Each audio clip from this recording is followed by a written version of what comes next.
Hello বন্ধুরা, দেখো আবারও একটা ভিডিও নিয়ে চলে এসেছি। দেখতে থাকো।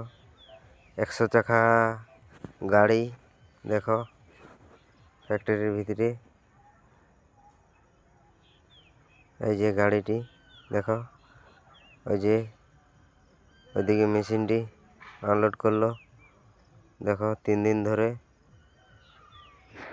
এবার আনলোডিং হয়ে গেছে। এবার গাড়িটা যেখান থেকে এসেছে সেখানে আবার ফিরে যাবে। দেখতে থাকো ভিডিওটা সম্পূর্ণ। দেখো অত ছোট গাড়িটাতে এত বড় গাড়িটাকে কিভাবে টেনে নিয়ে এসেছে। দেখো পেছনে একটা ইঞ্জিন আর সামনে, পেছনে এক অপারেটর, সামনে এক অপারেটর, না সামনে এক ড্রাইভার, পেছনে এক ড্রাইভার। দেখো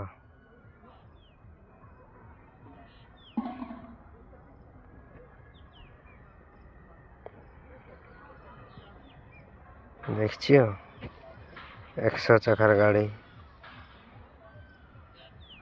মালটা এসেছে পুনের থেকে, আবার গাড়িটি পুনে ফেরে যাচ্ছে। এই হচ্ছে আমাদের কোম্পানির ভিতরে একটা মেশিন নিয়ে এসেছে। ভিডিওটি যদি ভালো লাগে লাইক, কমেন্ট, শেয়ার ও সাবস্ক্রাইব করতে ভুলবেন না। জয় হিন্দ, বন্দে মাতরম।